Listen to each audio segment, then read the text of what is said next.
नमस्ते देशवासियों, मैं आप सभी का तहे दिल से शुक्रिया अदा करता हूँ कि ज्ञान मंच के थ्रू मुझे ये एक प्लेटफॉर्म मिला है कि मैं अपने मन की बात आपके संग शेयर कर सकूँ। और ये जो ज्ञान मंच का जो मंच बनाया है, रियल में एक बहुत अपने आप में अप्रिशिएटेड पार्ट है। और हम चाहेंगे कि हिंदुस्तान का हर हिडन पार्ट इसके अंदर जुड़ के अपनी मन की बात को देशवासियों के सामने रख सके। मेरा नाम आशीष खत्री है, मैं उदयपुर राजस्थान से बिलोंग करता हूँ, जो एक खूबसूरत शहर है पूरी दुनिया का।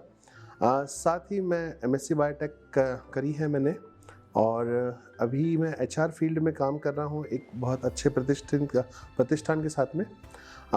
वैसे मैंने मेरे करियर के अंदर एजुकेशन का पार्ट काफ़ी माता पिता के आशीर्वाद से पूरा करा है। मेरे फादर लेट ओम प्रकाश खत्री है, माता मेरी टीचर रही है वीना कपूर, मेरी वाइफ करीना, वो पूरा जो मुझे सपोर्ट करती है। पर इनके साथ में मैंने अपने कभी प्रोफेशनल लाइफ और पर्सनल लाइफ को कभी मतलब साथ नहीं मिलाया। मैंने मेरे करियर की शुरुआत एक साइंटिस्ट के रूप में करी थी। मैं सन 2003 में अपने एक प्रोजेक्ट के अंदर जुड़ा था, जिस प्रोजेक्ट का नाम है कि हम लोग वेस्ट मटेरियल, जो फेंकी हुई चीज़ होती है, उस फेंकी हुई चीज़ को हम कैसे यूज़फुल बना सकें और कैसे उससे हम लोग लाखों लोगों तक एक अच्छी चीज़ पहुंचा सकें। सभी को मालूम है, एक बहुत शॉर्ट में बताना चाहूँगा, पहले भी वर्क मॉब ने बहुत अच्छे तरीके से इस स्टोरी को प्रेजेंट करा था कि केले के तने की पेड़ की एज 1 साल होती है। 1 साल के बाद किसान उसको काट के फेंकता है। उस फेंके हुए वेस्ट को ना तो कोई जानवर खाता है, ना कोई दूसरा पशु को इसको अपने फूड के अंदर यूज़ में लेता है। बट उसके अंदर पानी इतना होता है कि उसको एक केले के पेड़ को गलने के अंदर कम से कम 1 से 1.5 महीने का समय लगता है।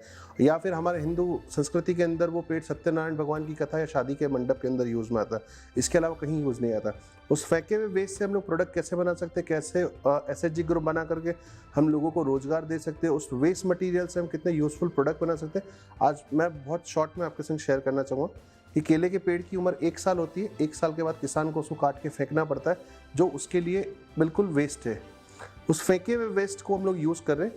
पहली चीज़ मैं आप सबको क्लियर करना चाहूँगा, केले का पेड़ नहीं होता है। केले की एक जाड़ होती है जिसके अंदर 3 परतें रहती है, अपर लेयर, मिडिल लेयर और इनर लेयर। उन तीनों लेयरों का एक अपना अपना उपयोग है। हम अपर लेयर से हैंडीक्राफ्ट प्रोडक्ट्स बना रहे हैं, इनर लेयर से हम लोग टेक्सटाइल इंडस्ट्री के लिए प्रोडक्ट्स बना रहे हैं। जो सबसे इनर लेयर है, जिसको हम लोग लुगदी का पार्ट कहते हैं, उसको हम लोग पेपर इंडस्ट्री के अंदर यूज़ में ले रहे हैं। ये तो होती है हमारी बात कि हम इसको कमर्शियल लेवल पे लेके जा रहे हैं। बट मैं आज आपको एक स्पेशल बात करना चाहूँगा कि हम उस वेस्ट को बिना कोई पैसा लगाए हम उसको कैसे यूज़ में ले सकें। तो मैं चाहूँगा कि उस वेस्ट से हम लोगों ने खाद भी बनाई है। बनाना वेस्ट की हम लोगों ने खाद भी बनाई है। इस खाद का उपयोग ये है कि आज के परिवेश में, मैं किसी भी गवर्नमेंट के लिए नहीं बोलना चाहूँगा, बट आज के परिवेश में काला और धोला ये 2 शब्द चल रहे, यूरिया और फॉस्फेट, जिसकी वजह से अगर आप रिसर्च करेंगे तो हमारी एग्रीकल्चर मिनिस्ट्री में ये रहा है कि आने वाले 20 साल के लिए सिर्फ खेती बची है, उसके बाद नहीं बची है। क्योंकि एक बार अगर आप यूरिया और फॉस्फेट का यूज़ करते हैं तो पूरी जो उर्वरक क्षमता है ज़मीन की, वो पूरी तरीके से ख़त्म हो चुकी है। और भारत सरकार के नियम के अकॉर्डिंग 1 बीघा के अंदर कम से कम आपको 20 ट्रॉली ट्रैक्टर की खाद डालनी पड़ती, तब जाकर के वो उपजाऊ हो पाएगी वो धरती आपकी वापस, और आपको एक अच्छा अनाज दे पाएगी। बल्कि जो आज हम जितने भी प्रोडक्ट्स यूज़ कर रहे हैं वो सारे के सारे केमिकल मिक्स है। तो और अब पब्लिक जागरूक हो रही कि वो ऑर्गेनिक फूड की तरफ अपना कदम बढ़ा रही। बट इतना ऑर्गेनिक आएगा कहाँ से? बात इसी चीज़ पे कि इतना ऑर्गेनिक आएगा कहाँ से? तो हम लोग हमारा फूडिंग, हमारे आने वाली पीढ़ियों को हम लोग कैसे इस चीज़ से बचा सकें और उनको एक अच्छा तरीके का फूडिंग दे सके खाने के लिए, चाहे वो एक गेहूँ भी हो, मक्की हो, उस अनाज की बात कर रहा हूँ मैं।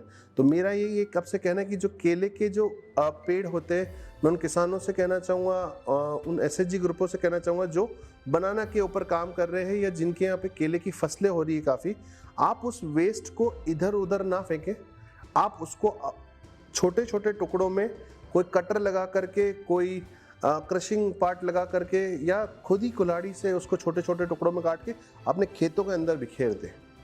क्योंकि आप केला जहाँ जिस जगह उगता है वो जगह अपने आप में उपजाऊ होती है, क्योंकि केला हमेशा पानी के पास में ही उगता है। तो आप उस उपजाऊ जो पार्ट है उसका, पूरा केले के तने का, आप उसको अपने खेतों के अंदर बिखेर दीजिए। वो खुद ही अपने आप को कहते हैं ना, मिट्टी मिट्टी में बदल देगी खुद को। तो आपकी जो खेत की जो उपजाऊ क्षमता है वो खुद पे वापस बढ़ना चालू हो जाएगी।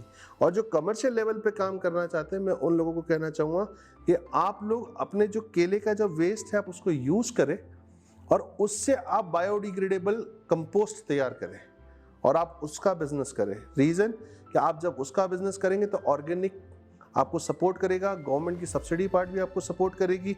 और इसी तरीके से हमारे देश के जो बच्चे हैं या जो आने वाली पीढ़ी है या हम लोग खुद हमारी भी बात करते हैं, उनको एक ऑर्गेनिक बेस्ड फूडिंग मिलेगा।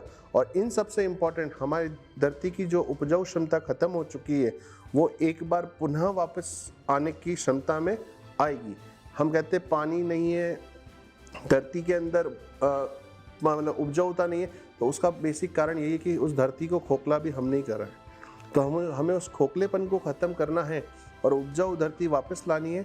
तो हम लोग ये चाहेंगे कि हम लोग वापस हमारी ट्रेडिशनल खेती के ऊपर हम लोग मूव फॉरवर्ड करें और हम लोग उस खाद का उपयोग करें। आज की तारीख में आप ग्रामीण परिवेश में जाते हैं तो वो गोबर, जिन्हें हम उपला कहते हैं, डंक कहते हैं, वो उसको इकट्ठा करते हैं, वो साल भर तक उसको फिर सड़ाते हैं, फिर उसके बाद वो कंपोस्ट बनता है और फिर उस खाद को आप लोग यूज़ करके उसको आप बोलते हैं कि ऑर्गेनिक फूडिंग कर रहे हैं। तो आप साल भर तक का इंतज़ार क्यों कर रहे हैं? आपको बताना चाहूँगा कि केला विश्व के अंदर हिंदुस्तान ही एक ऐसा एकमात्र देश जो सेकंड मोस्ट लार्जेस्ट प्रोड्यूसर है। तो हमारे पास किसी भी चीज़ की कमी नहीं है।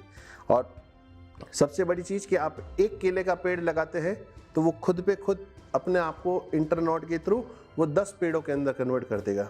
तो आप ये भी नहीं कह सकते कि मेरा फसल उगाने के अंदर मेरा पैसा लग रहा है या मेरा उपजाऊता में कुछ पैसा लग रहा है। तो ये एक थॉट है आप लोगों के सामने शेयर करने का कि हम ये चाहेंगे कि हम जो फेंक रहे हैं हम उससे हमारी खेती को उपजाऊ करें। और माननीय प्रधानमंत्री महोदय जी का जो सपना है कि हम लोग कृषि प्रधान जो देश बनाए, तो हम ये कह सके कि हम उपजाऊ कृषि प्रधान देश बनाए जो ऑर्गेनिक पे चलता हो। क्योंकि फॉरेन कल्चर में भी ऑर्गेनिक को ज़्यादा तवज्जो दी जा रही है एज कम्पेयर केमिकल कंपोजिशन को। तो इसी थॉट को लेकर के मैं आज आप लोगों से रूबरू करने का मुझे ज्ञान मंच ने मौका दिया और मैं तहे दिल से थैंक यू करता हूँ वापस। होपफुली अगर आपको कुछ भी अगर इसके रिगार्डिंग कुछ जानकारी चाहिए हो तो आप वर्कमॉप के थ्रू मेरे से कांटेक्ट कर सकते हैं। मैं उदयपुर बेस्ड ही हूँ और यही एक दुआ चाहूँगा कि आप सब भी स्वस्थ रहे और मस्त रहे। जय हिंद, जय भारत।